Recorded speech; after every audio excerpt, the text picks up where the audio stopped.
인터뷰. 네, 화제가 된 이슈를 콕 짚어드리는 10분 인터뷰 시간입니다. 대선까지 49일 남았습니다. 이 김건희 씨 7시간 전화녹음 내용과 이재명 후보의 과거 욕설 파일이 공개되면서 이 정치권의 네거티브 공세는 계속 이어지는 상황인데요. 자, 과연 대선 판세에 어떤 영향을 미치게 될까요? 자, 오늘은 이재명 후보의 30년 지기이자 더불어민주당 선대위 총괄특보단장인 정성호 의원이 스튜디오에 직접 나와주셨습니다. 관련해서 이야기 나눠보겠습니다. 의원님 감사합니다. 네, 안녕하세요. 네, 직접 나와주시고 네, 많이 바쁘실 텐데요. 네, 불러주셔서 감사합니다. 아유, 네. 자, 이재명 후보의 최측근 이렇게 많이 언론이 인용을 합니다. 네, 측근은 아닙니다. 이게. 측근 아니세요? 측근이 원래 그 권력자 가까이 있는 사람인데요. 네네네. 저는 뭐 특히 캠프의 의사결정에 참여하지도 않고 남들이 안 하는 그런 여러 가지 심부름만 하고 있습니다. 아, 심부름만 한다. 네네. 이 핵관이 결코 아니시다. 절대 아닙니다. 절대 아니라고 얘기를 하셨어요. 자, 그런데 이제 워낙 이제 가까운 지인으로는 전해지는데 이전에 이 선대위 산하위원회만 이건 뭐 55개다. 자리만 있고 일은 하지 않는다. 이렇게 민주당 선대위를 강하게 질타하고 일가를 하셨어요. 그리고 이제 쇄신도 있고 그랬는데 요즘 선대위 분위기는 어때요?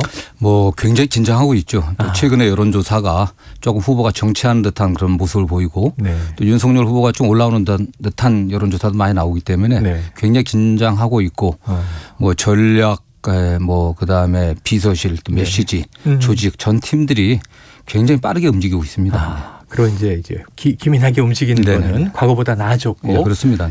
엄중하게 긴장하고 일하고 있다. 자, 지금 바로 그 말씀이 연결될 것 같은데 지금 지지율 판세에 대해서 뭔가 이제 현재 시점의 판단이 있으시겠죠? 어떻게 보고 계십니까?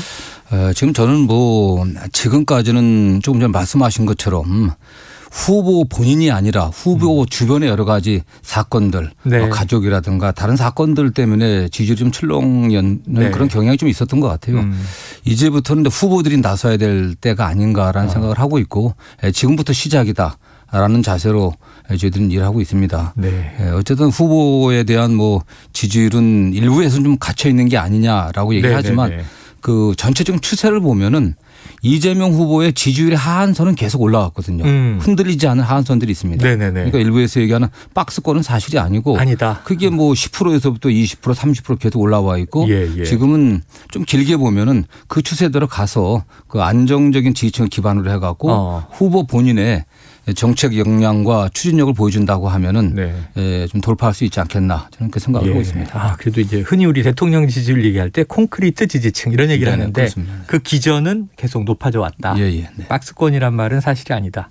상대적으로 윤석열 후보는요, 뭐 팍 튀었다가 팍 떨어졌다. 굉장히 컸습니다. 근데 조금씩 꾸준히 올라가는 형국으로 보고 계세요. 자, 그런데 내용으로 들어가 보면 좀 여성 지지가 아직 부족하다, 약하다. 또는 2030 청년층 지지를 더 끌어와야 하는 거 아니냐. 이런 부진하다는 이 세대나 이 어떤 대상에 대한 평가도 있어요. 이건 좀 맞다고 보십니까? 저도 뭐 그런 측면이 있습니다. 다만 여성들이나 또 2030 세대가 정말 이재명 후보를 좀 안다고 하면은 저는 좀 달라질 거라고 보고 있습니다. 이재명 후보가 성남시장 경기도지사 할 때 공공산후조리원이라든가 무상급식 또 무상교복 특히 무상생리대 문제들 또 경기도에서 많은 청년들을 위한 정책들 이런 것들을 시행한 걸 보면은 정말 저 사람이 2030의 문제들 여성들의 문제들에 깊이 고민하고 있다는 걸 알 수 있을 텐데 최근에 여러 가지 뭐 다른 그 주변적인 상황 때문에 진면목이 좀 드러나지 않는 것 같아 좀 아쉽고요. 다만 우리가 선거에 이기기 위해서 수단 방법을 가리지 않는다고 해도 저는 좀 한계가 있는 것 같습니다. 어떤 거냐면은 아무리 선거가 급하다고 하더라도 국민들을 분열시키는 남성 대 여성, 이대남 대 이대녀, 그를 뭐 소위 말하는 젠더 갈등을 증폭시킨다든가 또는 또 철진한 색깔론들 제기해갖고 국민들을 분열시키는 이런 행태는 좀 없어졌으면 좋겠습니다. 갈라치기는 없어졌으면 좋겠다. 후보가 결국은 후보 경쟁이 강하다는 인상을 주고 있지 않습니까? 저는 그렇기 때문에 2030이나 여성들의 목소리에 더 귀 기울이고 또 그들이 원하는 바들을 좀 해결하는 그런 모습들을 보였으면 좋겠고요.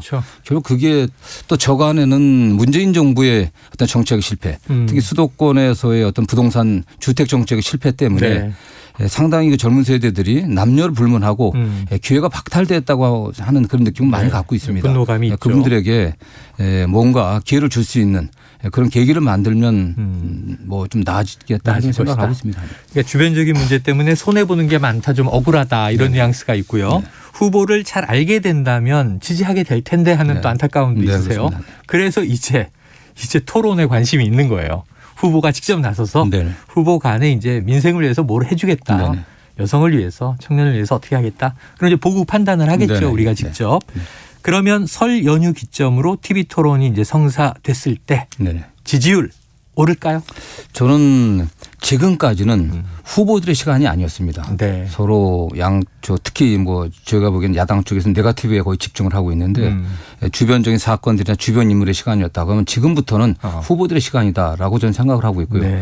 두 후보가 링에 올라가고 정말 진짜 실력이 어떤지 또 정치의 소비자인 수요자인 국민들이 봤을 때 어떤 상품이 어떤 인물이 유능하고 또 국민들의 삶을 개선시킬 수 있는 그 역량이 있는지를 보게 된다고 하면은 저는 뭐 달라질 거라고 보고 있습니다. 달라질 것이다. 지금 뭐 토론이 31일 또는 30 뭐 둘 중에 하나로 결정될 것 같은데 두 후보가 올라가갖고 정말 정책과 어떤 비전과 가치들 또 그가 과거에 만들어냈던 성과들이 무엇이 있는지 이걸 보여준다면 국민들의 선택은 결국 과거가 아니라 미래를 선택할 것이고 또 미래를 개척해 나가서는 이재명 후보가 적임이다라고 저는 이렇게 생각하고 있습니다. 자, 이제는 정말 설 전에는 뭐 링에 올라가는 걸 피할 수는 없을 거예요. 그럼 큰일 날 것 같고요. 국민에 대한 의무라고 생각합니다. 토론은 이제 성사될 것으로 날짜만 이제 확정되면 될 것으로 보는데 그러면은 이제 아까 상품 비교의 시간이 왔다.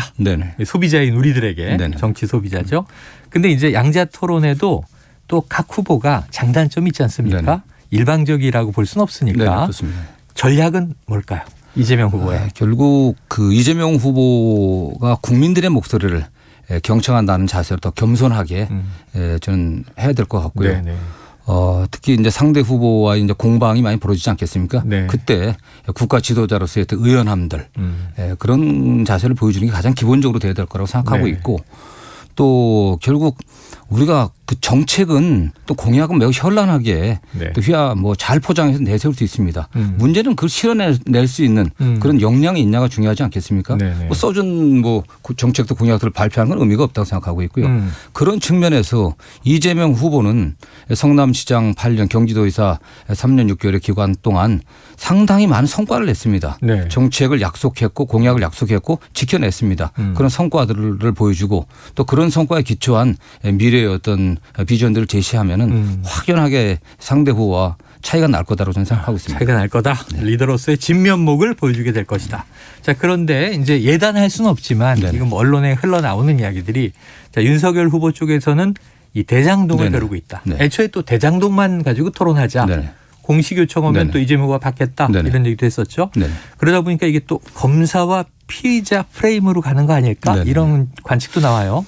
이게 뭐 대통령이 몇 달 공부해 갖고 그 역량이 갖춰질 수 있는 그런 자리가 아니지 않겠습니까? 저는 윤석열 후보가 할 수 있는 건 그가 평생을 살아왔던 검사로서 왜 어떤 그의 역량을 보여주는 건 딴 게 없다고 생각합니다.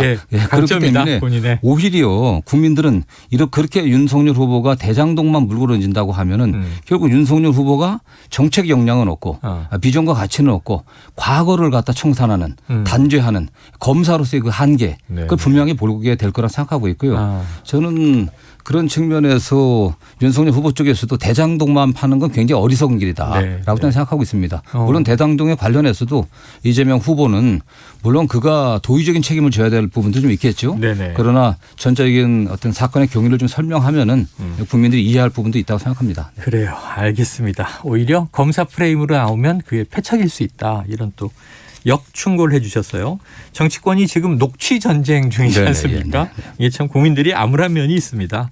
시작은 지난 주말 윤석열 후보의 배우자 김건희 씨의 이른바 7시간 전화녹음이었는데요. 이 방송 보시고 어떤 생각하셨어요? 전 개인적으로 좀 약간 좀 부끄럽다는 생각을 좀 했습니다. 어쨌든 이 녹취가 과거에 한 게 아니라 윤석열 후보자가 야당의 후보자가 된 이후에 그 전후에서 계속 해온 거 아니겠습니까? 그래서 대통령 후보자의 배우자 나중에 영부인 소위 말 영부인이 될 수도 있는 그런 분이 한 말씀치고는 참 여러 가지 문제가 좀 있다는 생각을 많이 했고요. 특히 뭐 전모 씨라고 하는 건진법사라고 하는 네네. 뭐 그런 분들 얘기도 나오고 보도가 또 2회에 미투 관련해서 미투 뭐 돈이면 다 해결할 수 있다는 생각들 예. 또 해당 그 기자에게 뭐 우리가 권력 잡으면 우리가 집권하면 무사지 못하지 않겠냐 네네. 하는 물론 황금만능주의 내지는 뭐 권력지상주의적 이런 문제들 저는 그런 걸 보면서 우리나라가 세계 G7에 초청된 나라 아니겠습니까? 세계 10위권 안에 대국인데 국가의 품격이 좀 네. 떨어지는 게 아니냐. 예. 뭐 그런 느낌을 받았습니다. 네. 품격 부끄럽다고 느꼈다. 자, 이제 무속 관련 논란이 이번 주에 쭉 이어졌습니다. 네. 세계일보 보도가 또 이제 네. 이어나가면서 그 결과 뭐 건진법사 등 이 사실 무근이다 이렇게 국민의 입장 내면서 네네. 네트워크 본부를 전격 해산했어요. 네네. 그럼 이 논란은 이제 끝이 났다고 보십니까? 저는 그렇습니다. 오히려 그분이 그 건진법사라고 하는 분이 정말 그렇게 중요한 분이 아니었고 뭐 그쪽에서는 뭐 수십만 명 중에 하나였다라고 한다면 그 맞다, 네트워크 맞다. 본부라고 하는 그 조직을 해체할 이유가 있겠습니까? 그건 말이 안 되는 거. 그분이 네. 그 네트워크 본부가 그 건진법사 그 전모 씨가 그걸 중심으로 어떤 활동을 했다는 거고요. 예, 그 관련해 갖고 일부 확보된 영상을 보게 되면은 네네. 굉장히 가까운 사이인 것 같아요. 그리고 후보도 처음에 잘 영상으로는. 모르는 사이였다가 나중에 네네. 뭐 소개받아 한두 번 봤다 뭐 이렇게 표현한 것 같은데 예, 정치권 안팎에서 뭐 들리는 얘기는 굉장히 오랜 인연이 있다는 뭐 장모부터 네. 굉장히 오랜 인연이 있다는 이야기도 있고 또 그 배우자를 소개할 때도 네. 그분이 역할을 했다 이런 얘기도 나오는데 어쨌든 간에 그 행동을 보게 되면은 후보와 굉장히 친밀한 관계이고 네네. 그 네트워크 본부라고 하는 그 캠프가 캠프 내에서 그 역할이 상당히 그 비중이 있었다라는 그런 느낌을 받고 있습니다. 뭐 그래요. 그가 뭐 일정 또는 메시지까지 다 관리했다는 얘기도 나오는데 네. 참 안타까운 일입니다. 네. 그래요. 국민의힘에서는 또 이제 부인하는 대목들이 있고 1월 1일 네트워크 본부를 방문했다가 누군지 모르는데 나서서 막 이렇게 인사를 시키는 바람에 그냥 그걸 거부할 수는 없는 거 아니냐 이런 해명을 냈어요. 근데 그 쉽지 않은 제가 그 각 선거 캠프가 네. 저희도요 굉장히 엄격하게 운영되고 있습니다. 예. 더군다나 대통령 후보자에 대해서 그렇게 하지 못하죠. 모르는 사람이 나서서 일할 수 있는 불가능한 상황이 전혀 아니죠. 불가능한 거죠. 불가능하다. 접근 자체가 안 되죠 그렇게 했는데. 그렇죠. 양쪽 다 이제 캠프를 운영하고 계시니까. 네네. 자, 남모르는 사람이 이렇게 무대 위에 올라와서 사회적 역할을 했을 때 네. 자, 그냥 그렇게 넘어가는가 하는 문제는 역시 의문이 남습니다. 지금 스트레이트, MBC 스트레이트의 후속 보도가 예고돼 있어서 네네네. 오는 일요일에 또 많은 국민이 관심을 가질 것 같아요. 그런데 국민의힘 쪽에서는 이제 이재명 후보 또 이재명 후보의 배우자 김혜경 씨 네네. 이 녹취 파일도 같이 풀어야 한다. 네네. 그래야 공정하다. 이런 이제 주장을 하고요. 네네. 또 굿바이 이재명이라는 이제 네. 책에 이거는 이제 이재명 후보에 대해서 좋은 책이 아니죠. 의문을 제기한 책인데 그 저자인 장영하 변호사가 이 욕설 파일을 국회에서 공개했습니다. 여기에 네네. 대해서는 어떤 입장이십니까? 저는 그렇습니다. 김건희 씨 아까 말씀드린 것처럼 그 녹음 파일은 후보자가 네. 거의 사실상 확정돼 그 이후에 후보자가 된 상태에서 네네. 사실상 거의 뭐 공적 지위에 있는 그런 네. 상태에서 기자와 통화하면서 기자와 통화를 했다. 내용들을 공개한 거고요. 네. 이재명 후보와 관련된 그 내용들은 굉장히 오래된 일들입니다. 정말 사적인 가족 간의 어떤 극단적인 갈등 때문에 생긴 그 갈등 과정에 생긴 그런 부분들인데 네. 전적으로 이 사생활에 관계된 부분, 공적인 부분과 관계없이 사생활에 관계된 녹음 내용을 갖다 공개하는 것은 그 인격권에 침해하다라는 게 법원의 판단입니다. 네. 또 그리고 만약 이게 전체 분량이 굉장히 많은데 또 특정 부분을 편집해 갖고 공개한다고 하는 것은 그건 선거법 위반이라는 게 또 선거관리위원회 또 유권 해석입니다. 네네네. 저는 그게 엄격하게 적용되어야 될 거라고 보고 있고요. 예. 결국 야당이 지금 와서 정책과 비전으로 경쟁해야 되는데 결국 후보 배우자의 어떤 그런 문제를 갖다 덮으려고 하는 네. 매우 정략적인 행태라고 좀 생각하고 있습니다. 네. 그러니까 녹취 파일에는 녹취 파일로 이건 너무 정략적이지 않느냐. 자, 여러 가지가 있습니다. 또 뭐 설명절 전에 이재명 후보의 가짜 욕설이 딥페이크라는 기술에 의해서 또 배포될 거다 이런 설이 공유되고 있기도 하고요. 그런데 결국 국민들이 현명하게 네네. 토론을 보고 민생 중심의 판단을 내리리라 믿어야겠죠. 자, 끝으로 이재명 후보의 정책 이것만은 좀 유권자들이 꼭 알았으면 좋겠다. 몇 가지 얘기해 주세요. 근데 정책 하나 얘기하면요. 그게 일본 공약이냐 해갖고 문제가 많이 생깁니다. 맞습니다. 경선 맞습니다. 과정에서 어떤 게 일본 공약이냐 해갖고 네, 굉장히 맞아요. 문제가 많이 됐는데요. 네. 예, 후보가 발표하는 전체 공약들을 좀 잘 살펴봐 주시고 아. 언론에 나오기 때문에 다만 현재 우리 사회 2030의 문제들, 여성들의 문제들 또 많은 서민들이 좌절하는 문제들이 네. 기회가 박탈됐기 때문이라고 생각합니다. 네. 결국 기회를 만들어내야 되는데 그건 결국 성장을 회복해 갖고 결국 기회를 만들어내는 게 가장 중요하다는 게 후보의 생각이고요. 네. 그런 면에서 후보가 디지털 전환이라든가 어떤 여러 가지 경제 정책을 통해 갖고 네. 경제 성장을 이루어내고 그 이루어낸 경제 성장 과정에서 일자리를 만들어내고 그것이 공정하게 배분될 수 있게 네. 하겠다. 한 그렇게 해왔다라고 하는 점들을 잘 네. 주목해서 봐주셨으면 좋겠습니다. 알겠습니다. 어제도 이제 300만 일자리, 청년 일자리 공약이 나왔습니다.